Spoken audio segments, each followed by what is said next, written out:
Улс сая та бүхэндээ хараа мэд хүргэе. За бид ээлжид мэдээлэл өргөж байна. Энэ удаа бид бүхэн Улс аймгийн санхүү төрийн сангийн хэлтсийн дарагта та бүхнийг уулзуулж байна. Тэгэхээр 2022 оны одоо Улс аймгийн төсвийн одоо онцлог зүйлүүд нь бас юу байна?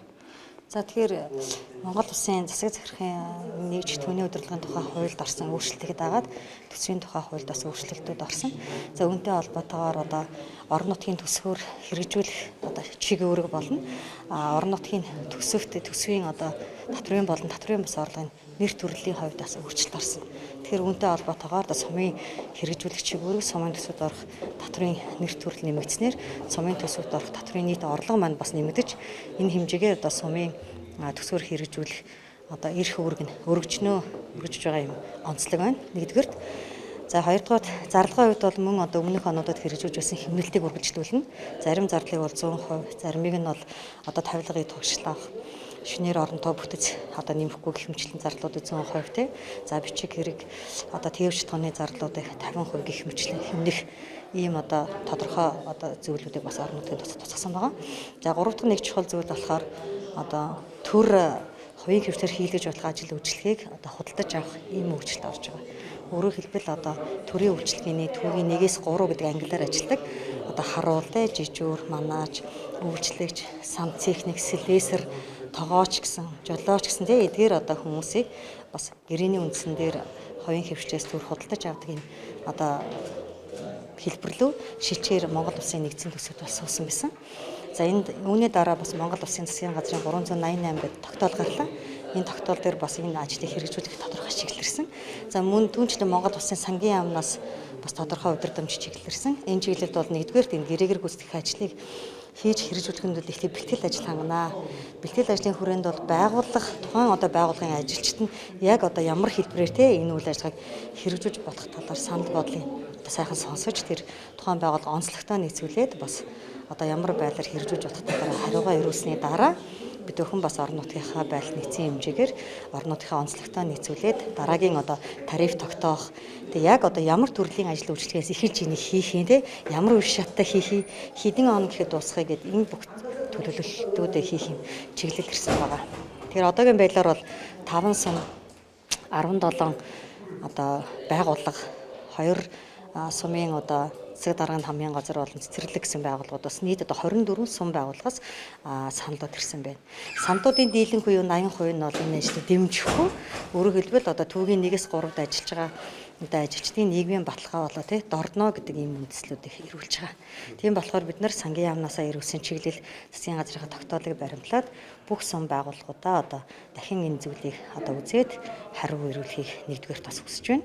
Тэгээ хоёрдугаарт одоо хариу ирсний дараа орон нутгийнхаа хэмжээнд одоо хүний хөдөлмөрийн хүсний байдал, нийгмийн баталгаа тий тэр бүх зүйлийг дордуулахгүйгээр яаж зохион байгуулах тал дээр бас тодорхой шийдвэр гаргана. Гэхдээ тухайн одоо байгууллага, тухайн ажиллаж байгаа хүмүүс маань өөрсдөө хүсэж байна уугүй юу, хийвэл ямар хэлбэрээр хийх вэ гэдэг нь тэр хүмүүсийн санал дээр суйрлах болохоос шууд одоо өнөөдөр гараал тий харуул манаачаас нь эхлээл одоо тэр гэрээгээр хийх ажлыг хэрэгжүүлнэ гэсэн үг биш байна. Тэгэхээр бид нэр нэлийн судалгаа тооцоогтой хүмүүсээс санал бодлыг авсан төсөв дээрээ суусан одоо хөрөнгө мөнгөндөө нэгцүүлсэн ийм байдлаар явна. Тэгэхээр эхний 1 сарын байдлаар бол хэвийг үргэлжлэнэ гэж ойлгож байна.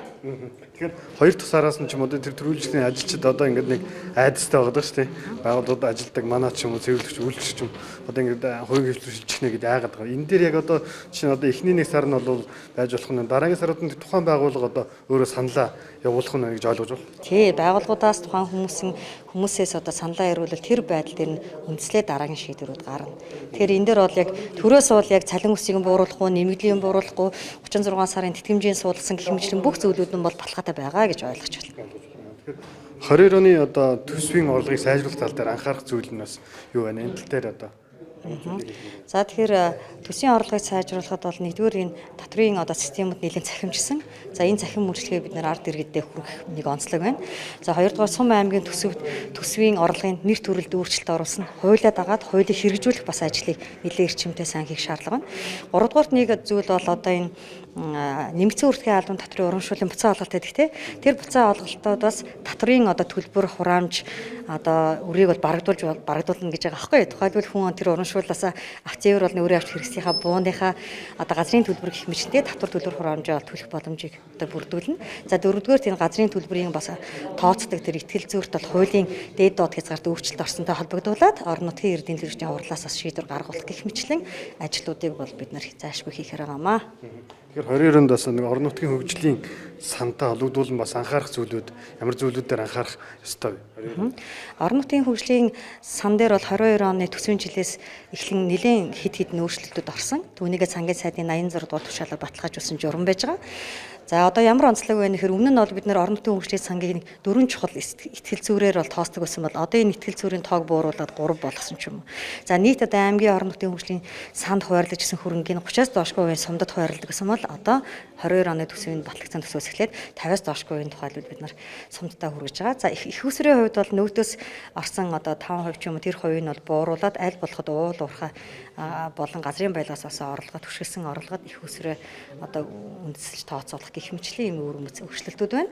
За хоёрдугаарт бол одоо ингээд эдийгээр бид нар цартахлын болон цартахлын дараах одоо үе гэж одоо төсвөө бол төсөөж хийж байгаа ч гэсэн өнөөдрийн хүртэл дэлхийн нийтээр тагсан энэ зартахал бол тодорхойгүй байдалтай тийм шин одоо хувилбар дэгдсэн ийм байдалтай байна шүү дээ. Тийм болохоор одоо орон нутгийн хөгжлийн сангийн шилжүүлгүүд маань яг төлөвлөсөн хэмжээнд ирэхгүй байх бас магадaltaй учраас оны эхнээс энэ худалдаа ажиллагаа тендер болон тийм ажлын зохион байгуулалтаа нэг тодорхой тийм 70-80% барьдаг ч юм уу тийм тэр бодлогоо бас барьж явах нь зүйтэй гэдгийг бас зүйлээ хэллээ.